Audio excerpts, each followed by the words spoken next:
मुरादाबाद महानगर के civil line स्थित दयानंद आर्या कन्या डिग्री कॉलेज मुरादाबाद के हिंदी विभाग के तत्वावधान में स्वरचित कविता पाठ का आयोजन किया गया।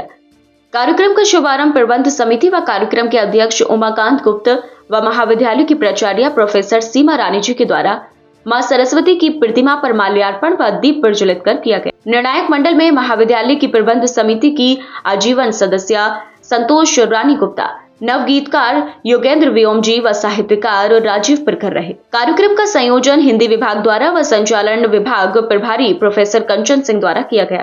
कार्यक्रम में महाविद्यालय को छात्राओं ने बढ़ चढ़कर प्रतिभाग किया। कविता पाठ में प्रथम स्थान काशी, द्वितीय खुशी दयाल व तृतीय स्थान कशिश सांतावना पुरस्कार जहरा व कनिका ने प्राप्त किया। नारी और आजादी।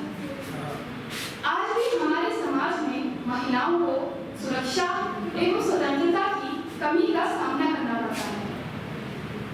इस कविता में मैंने महिलाओं की इन्हीं समस्याओं को उजागर करने की एक छोटी सी कोशिश की है और एक सुरक्षित और समानता भरे समाज की कल्पना की है। मेरी कविता कुछ इस प्रकार से है।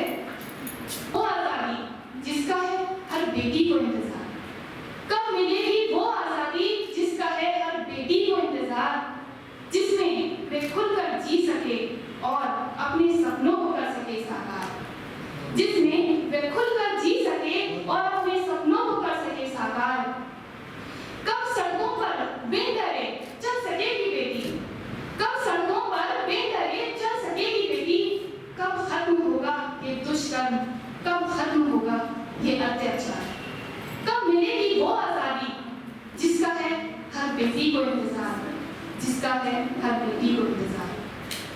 हिंदी भाषा का प्रचार करें, अपनी ही मातृभाषा में वार्तालाप करें, क्योंकि देखो तो कैसा जमाना आया है, हर तरफ अंग्रेजी भाषा का वर्चस्व छाया है। अरे करते नहीं क्यों तुम हिंदी भाषा में अपने भावों का बखान, जो सबको समझने में लगे आसान। अंग्रेजी पढ़कर समझते हो स्वयं को बहुत विद्वान, क्या कभी सोचा है अपनी ही मातृभाषा को नहीं देते तुम माँ जैसा सम्मान। यदि कोई तुम्हारे सामने हिंदी में क्या बात कर ले, उसको परिहास का पात्र समझते हो, स्वयं को उससे भी अधिक विद्वान समझते हो।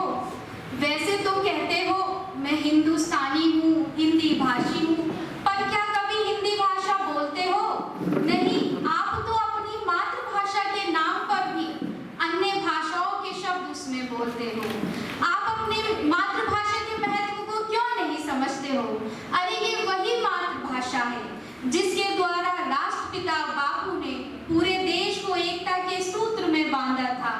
इस मातृभाषा में दिए गए उपदेशों को सुनकर ही भारतीयों के हृदय में क्रांति का भाव। अध्यक्ष महोदय ने अपने अध्यक्षीय उद्बोधन में छात्राओं के उज्जवल भविष्य की कामना करते हुए उन्हें हिंदी भाषा के उत्तरोत्तर विकास में सहायक बनने के लिए प्रेरित किया। निर्णायक मंडल के सदस्यों ने छात्राओं को वर्तनी की शुद्धि व कविता कैसे लिखी जाती है उसके बारे में विस्तार से बताया। साथ ही विजेता छात्राओं को सर्टिफिकेट व मेडल देकर सम्मानित किया गया। कार्यक्रम में महाविद्यालय की सभी प्रवक्ताएं उपस्थित रहीं। आज हम एक छोटा सा प्रयास कर रहे हैं। बच्चों को स्वरचित कविता पाठ हमारे बच्चों ने तैयार किया है और उसी स्वरचित कविता पाठ का यहाँ पर आज संचालन किया जा रहा है।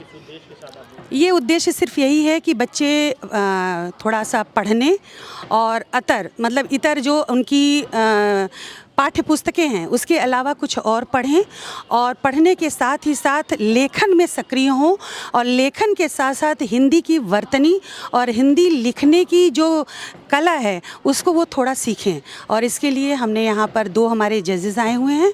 ये अपने मुरादाबाद के नवगीतकार हैं योगेंद्र व्योम जी और दोहा लिखने के बहुत बड़े अधिकारी और बहुत अच्छा दोहा लिखते हैं राजीव प्रखर भाई।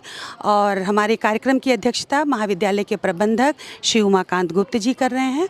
और साथ ही जजेस में हमारे महाविद्यालय की प्रबंध समिति की आजीवन सदस्य और Shrimati Sushila junior high school की प्रबंधिका श्रीमती संतोष रानी गुप्ता जी भी हैं और सभी लोग, अभी हमारा ये कार्यक्रम चल रहा है और सभी का उद्देश्य यही है कि बच्चों को किसी न किसी तरह से लेखन से जोड़ा जाए और स्व लेखन से वो लिखने का अभ्यास करें, ना कि कहीं और से देखने सुनने का और पढ़ने का।